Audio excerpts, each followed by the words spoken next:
Rihanna is headlining the Super Bowl next year. Does this mean we getting an album? I hope so. But also SZA headline Wireless with a 5-year-old album. So trust Rihanna to headline the Super Bowl with no new music whatsoever. Hi, I'm Grace. Welcome back to whatever the f this is. I still don't know. Oh my god, my voice. Today we're going through every single book I read in September. I started a new job, so I kind of been in a reading slump. Not really, but also kind of. Not really a reading slump, but more like I don't have time. I don't have time to be reading all the time. This is still quite a lot, TBH.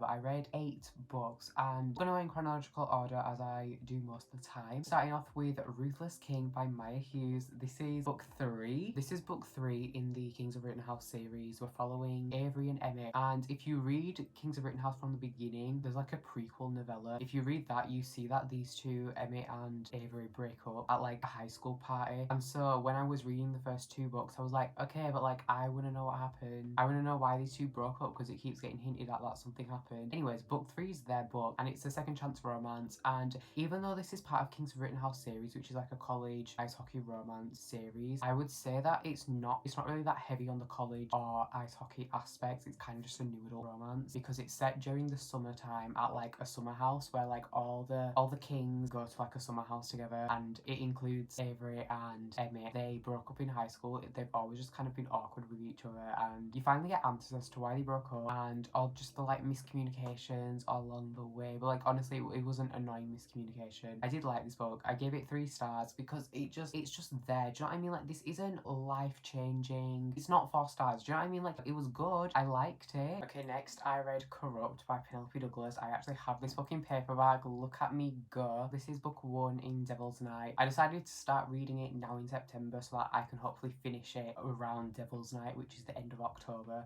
So I basically have a month to read the rest of the books. I don't think I'm going to. I don't think I'm going to make it, but you know, it's fine. This is following Rika and Michael. It's also an introduction to this whole like world and and it's okay, but I've heard that the books get better as we go along. So like the fact that I found it just okay, I'm not alarmed by it. My issue is the main like conflict, not conflict, but like I don't know how to describe it. Basically all the like male characters in this book do not like the girl, and you're like trying to read this book to find out why, because obviously something happened before they went to jail, but then it's like this big like miscommunication of things that are happening, and it's so annoying. It was really like underwhelming to come across that part of the book. I don't know if that's a spoiler. I didn't necessarily care for the couple either. I don't know why everyone on TikTok absolutely loves this book, but it was alright. It was giving, kinda. Anyways, the next book I read was The American Roommate Experiment by Elena Armas. I'm not going to talk at length about this because I didn't like it. To be fair, I didn't like Spanish Love, and if you're wondering why I read this book, if I didn't like Spanish Love, it's because I wanted to give Elena another chance. You know, like this was her debut novel. You know, maybe she worked out the kinks in her writing. Anyways, I read The American Roommate Experiment. I didn't like it. I don't even know why. It's kind of a shame to not like a book, but to not be able to explain why, it's kind of even worse. I just don't like her writing style. I don't like how her characters are. It was cringe. Cringe can be charming in certain books. It's not in this one. I didn't care for the couple. It was boring. I've accepted that I'm not an Elena Armas girly, and I never will be, and I'm gonna stop trying now because I've given her 2 chances and she failed both of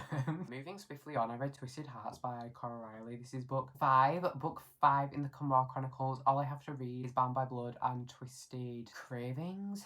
Then I'm finished with like the first generation of this universe, thank god. 2 more books and then I can get this off my TBR. I'm so excited for it. I cannot remember the characters' names. However, I do remember I liked this one. It was good. The main storyline with the guy character is that he's like a boy and he will always be a boy, and even though he doesn't want anyone to like get with this girl, so he like ends up getting an arranged marriage with her, but then he continues to be a boy, and that's like his storyline. And then the girl is just annoyed that the guy's a boy, and he's like, I'm not gonna change for you, you know. It was kind of annoying, but like at the same time, the rest of the book I actually like. There's a lot of like fighting in this book because the character like fights, you know, like in a ring. I don't know, I kind of liked it. In my 1 sentence Goodreads review, I put the second half of this was actually really good. So like, yeah, I liked the second half. The first half was a bit of a pain to get through, but the second half I actually really liked. When you're like 5 books into a series, you're kind of just reading it to get it done at this point, and that was me when I started it. Then I ended up actually enjoying it. Not my fave in the series. My fave is probably, was it Twisted Emotions? Diamonds. They'll never top that in the Camorra Chronicles, I already know. I've only got one more book left though, so. Sticking with our Mafia grind, I read Sinful Mafia Prince by Ella Frank and Brooke Blaine. This is book 2 in the Malvagio duet. I don't really know why it's called Malvagio, I won't lie. I don't think that word is mentioned once in these 2 books, and I like it more than the first book, but like it's still 3 stars. If you listened to my wrap up where I read the first book, I said it was good, but there was too much plot and not enough romance. And then I was like, I hope that book 2 has a lot more romance in it, because I love a good romance book. You know the vibes. This book does have a lot of romance in it, and it is so good. I loved it. It's so cute. If you don't like reading books where the couple is like already together, but they're just not exclusive or they haven't put a label on things, you will not like this book. But I loved it because I love seeing my characters in love. You all get bored.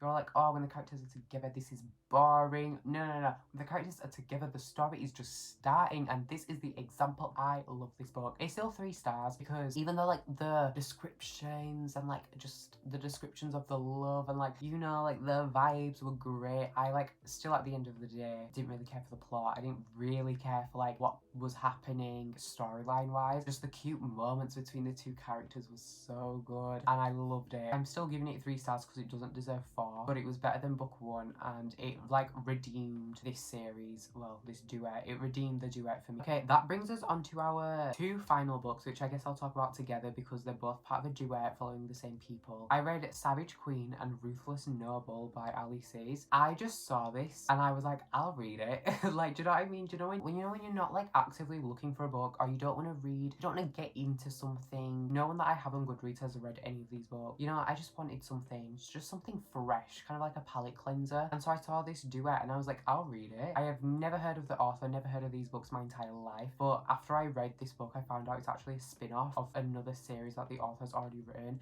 And if you know me, you know that I don't really like reading stuff like this out of order, but it was fine. Like, I survived. This is a high school new adult bully romance. Yeah, it is. You know the vibe.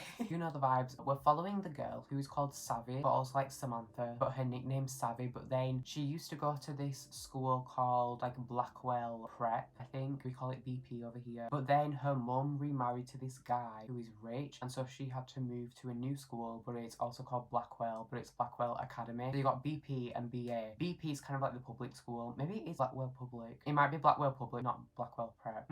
Okay, so we got BP, the public school, and BA, which is the private school, the academy. So she's moved from BP to BA. These 2 schools have rivalry, so you know, Savvy's brother is like the head, is like the big man on the BP side. So you know, like basically what I'm trying to get at is it's a big deal that she's moved to BA, but she's also like taken on her mum's new husband's last name. So none of these BA people know that this is the sister of the guy, you know, the guy who's running BP. You know the vibes, okay? We see this guy, or this group of boys, who like think they run the school, think they own everything, you know. They start trying to like make sure Savvy knows her place in this school and shit like that. You know, petty high school bullshit. They end up falling in love on the way, and then at the end of Savage Queen, there's like a cliffhanger kind of that you get left on, and you're like, oh my god, I need to read the next book. And so I did. I read the next book, which is called Ruthless Noble. I never told you the guy in this book is called Jasper Noble, and the girl is called Savvy, which is short for Savage. So you get it, Savage Queen, Ruthless Noble, you get it. Ruthless Noble, I can't really tell you about because it's a direct continuation of Savage Queen, but it was